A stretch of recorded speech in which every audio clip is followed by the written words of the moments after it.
From Wish TV and the All Indiana Podcast Network, this is the News 8 Daily 8 Podcast, a Wish TV News 8 update.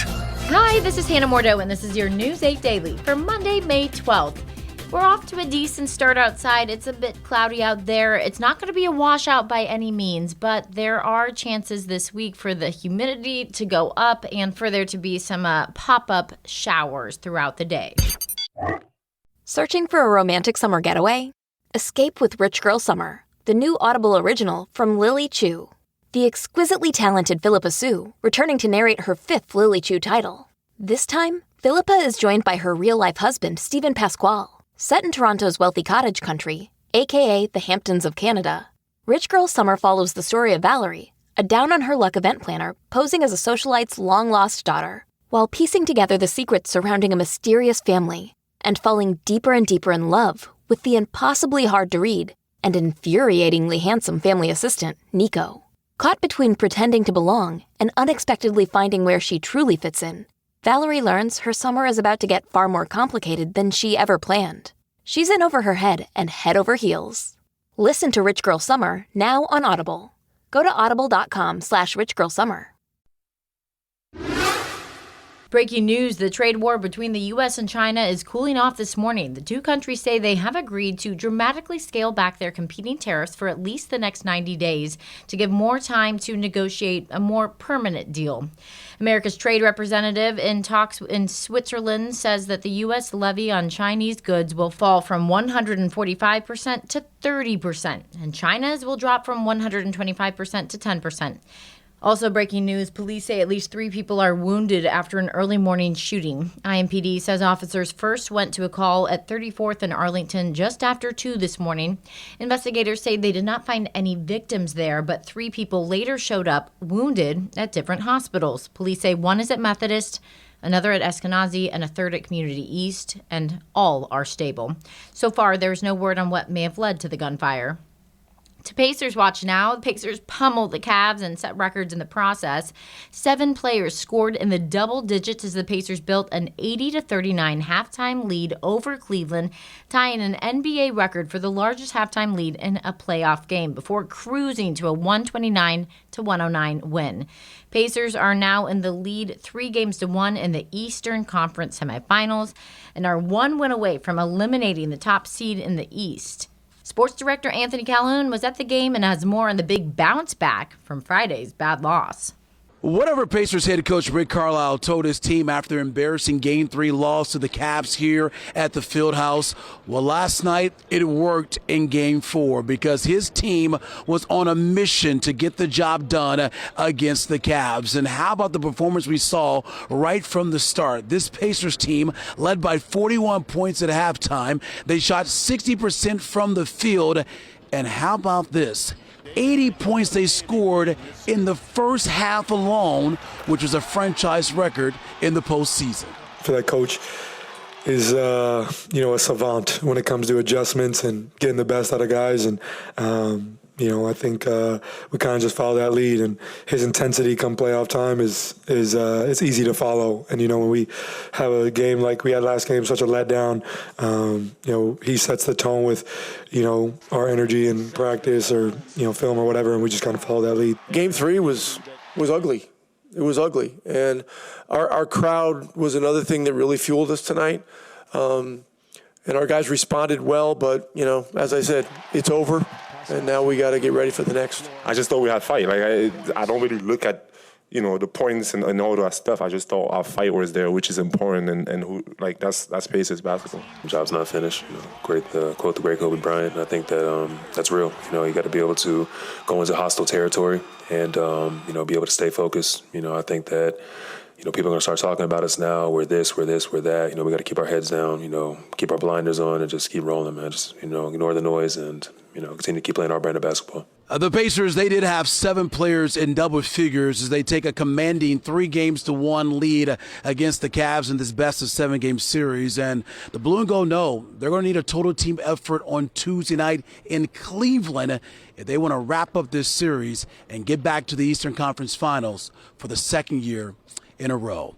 Of course, Wish TV will be on the road covering your Pacers. Our coverage starts on Tuesday from Cleveland. Anthony Calhoun, Wish TV and WishTV.com. Last night, the Pacers head coach, Rick Carlisle, also set a record for most NBA playoff wins in franchise history, scoring the top spot over Larry Bird with his 33rd playoff win with the Pacers. Team honored him with a picture on social media showing him now and then when he was the coach back in 2003 to 2007.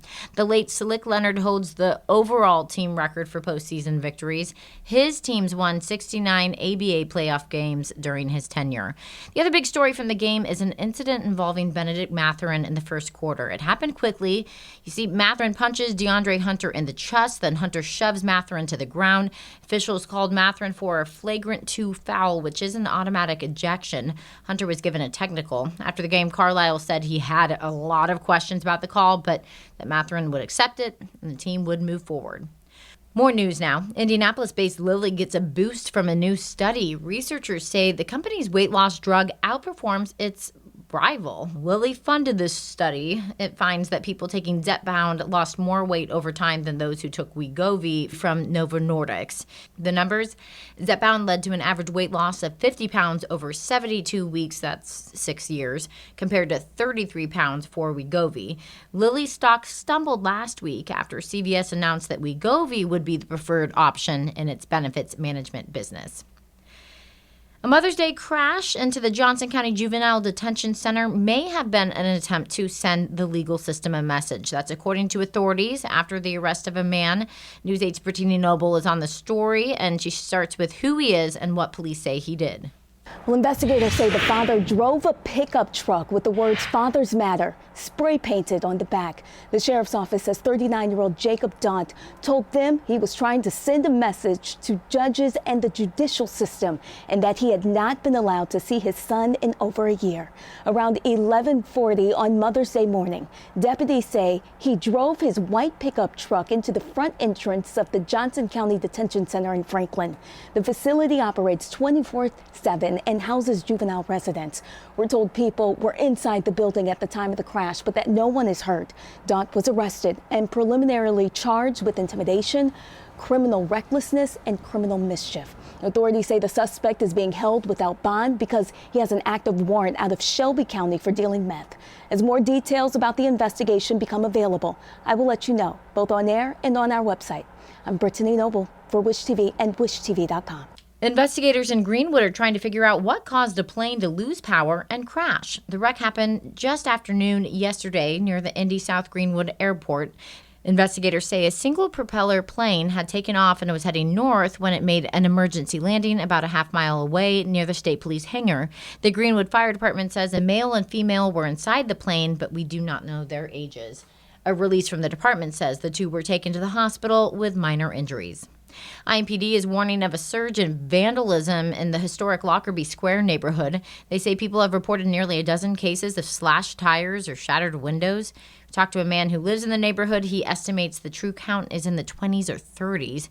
Police offer some tips to keep your ride safe. Going to park your car in a city street, no worries. Just make sure that you park it legally, that you make sure that there's no valuables in your car, and consider investing in loud audible alarm system or other security measures that can help mitigate these things. Police are asking for anyone with information or video evidence of the vandalism to please come forward. New on Daybreak, Hamas says it will free the last known living American Israeli hostage held in Gaza today as part of an effort to negotiate a ceasefire with Israel. Yesterday, Hamas first announced that it had agreed to release Eden Alexander within 48 hours. He was serving with Israel's army when he was kidnapped during Hamas's attack on October 7th in 2023. The release comes one day before President Trump is scheduled to arrive in the Middle East on his first official foreign trip. Family members of an Indianapolis man are watching developments in Syria closely. They want to know if remains found there are those of their loved one more than a decade after his execution. Abdul Raham Kasig, formerly known as Peter Kasig, was delivering food and medical supplies in Syria in 2013 when ISIS kidnapped him and beheaded him on camera the next year.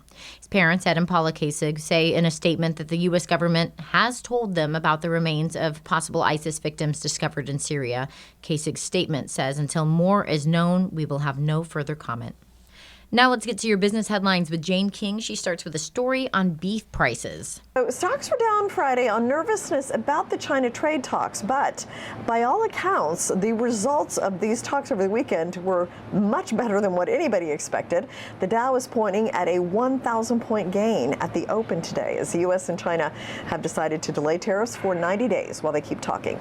Live from the New York Stock Exchange, I'm Jane King. It's a day of change at the Indianapolis Motor Speedway. Track crews are swapping the road course to the oval, and race teams will put their cars into the Indy 500 trim. Practice starts tomorrow on the heels of another dominant drive by Alex Palou. He won the Santiago Grand Prix Saturday at the track. He started from the pole and immediately lost the lead to Graham Rahal, but clawed it back late and kept it.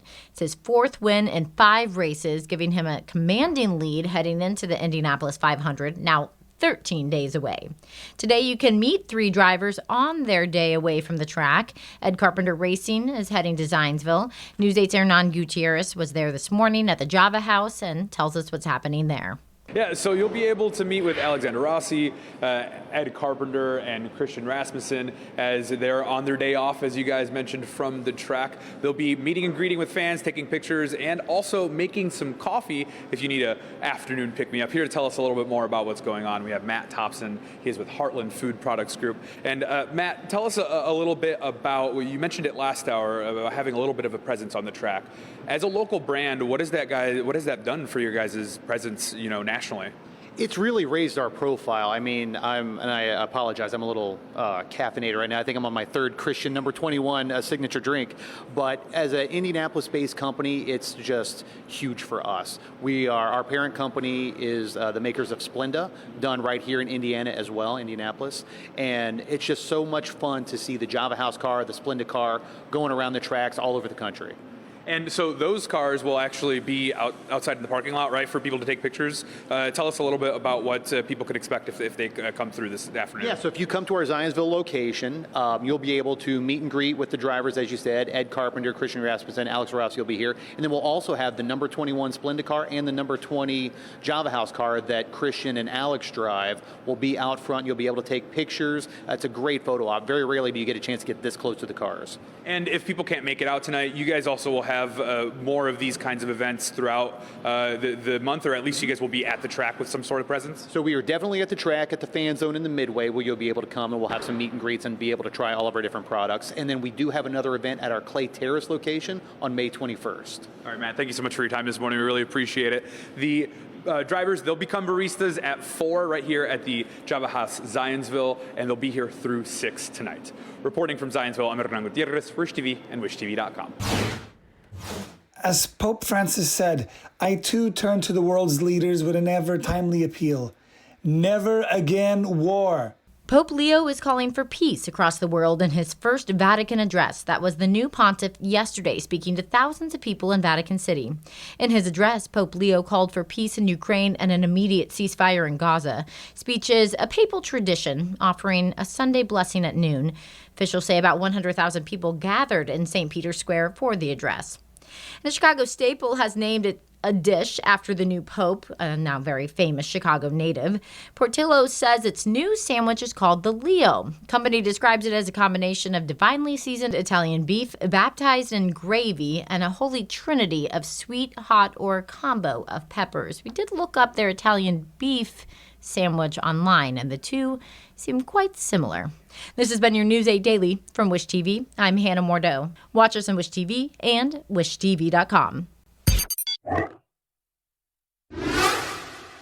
This is the News 8 Daily 8 podcast, a Wish TV News 8 update on demand. For even more, on demand and on the go. Connect with Wish TV on Facebook at WishTV.com and on the free Wish TV mobile app.